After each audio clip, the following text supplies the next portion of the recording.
She saved a stranger's life, then found out he was a billionaire. Before the city stirred, before Danfo horns screamed down I-Cordu Road, before market smoke rose into the pale sky, Ruth was already moving. Her slippers slapped against the damp pavement. In her pocket, only 200 Nigerian nairas, just enough for breakfast. As she passed the bus stop, an old blind woman reached out. Ruth pressed the note into her hand without a word. She turned to leave, then froze. On the ground lay a man, sweat on his forehead, clutching his leg. 2 deep puncture marks. His skin was already swelling, turning dark. "Snake?" she asked. He nodded weakly. Ruth ripped off her shawl, tied it above the wound, and bent down to suck the venom out, spitting the bitter taste onto the dirt. His breathing slowed. She didn't know that the man she just saved owned more buildings than she had pairs of shoes. There was a time Ruth's life was warm. Her father's laugh filled their one room in Makoko. Her mother's stew always simmered in the evening. But her father's fishing boat never came back, and sickness took her mother. At 15, she became mother and sister to Michael. The roof leaked, the cooking pot was often empty, the only school bag they had was patched 3 times with cloth from an old wrapper. Mama Ifioma, their widowed neighbor, taught her to work, save coins, and never be too proud to clean floors. Sometimes at night, Ruth looked across the water at the lights of Victoria Island. A world she could see, but not touch. She first noticed Julian at church, under the peeling wooden cross. His shirt was plain but spotless, his voice gentle with the elderly women. He handed her a hymn book. "Yours looks older," he smiled.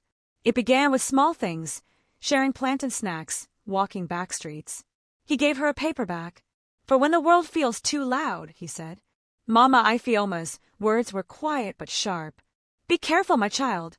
Gold that shines too bright can burn your hand." 2 weeks after the snake bite, Ruth was called to a hotel. A receptionist handed her a package. Inside, 500,000 Nigerian nairas and a note. "Thank you for saving my life, Julian Cole." Her chest tightened. She had seen that name in the papers, Billionaire CEO of Coal Holdings. When she saw him at church, she asked, "Why hide who you are?" "I wanted you to meet me as a man, not a name." But whispers followed. "She's just another charity project. He'll get bored." Then one evening, Michael came home with a phone in his hand. "Ruth, is this you?" A photo online, Billionaire's new-made girlfriend. Thousands of comments. The next Sunday, she didn't go to church. But Ruth wasn't made to fold. She took part of the money, started a cleaning service, hired 2 women. She worked Yaba offices, handing out flyers, taking jobs no one else wanted. She returned his flowers, left through the back when he came to the bookka. Months later, she was shortlisted for a Lagos Chamber of Commerce grant.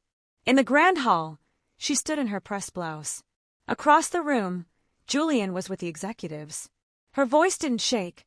She spoke of employing women from low-income areas, of giving dignity back through work. The panel voted unanimously. When the applause came, she added, "To the stranger I once helped on the roadside, you taught me kindness is a seed. It's up to us to water it." Julian didn't clap loudly, but he smiled, not with victory, but with respect. Outside, he approached. "I never meant to hurt you. I just didn't know how to be both, the man and the name." She met his eyes. "I'm glad you're both, but I needed to stand without you first." Weeks later, walking home, Ruth saw the same old blind woman at the bus stop. She pressed a 200 Nigerian nairas note into her hand, then stopped and added a warm meat pie. When she turned, Julian was there, holding 2 cups of coffee. "Thought I'd walk you home." This time, there were no gifts, no titles. Just slow steps, shared food, and laughter. For the first time, the lights of Victoria Island didn't feel unreachable. "We still have a long way to go," she said. "I'm not in a hurry," he replied. And Ruth knew the seed she planted that morning on the roadside had finally grown into something unshakable.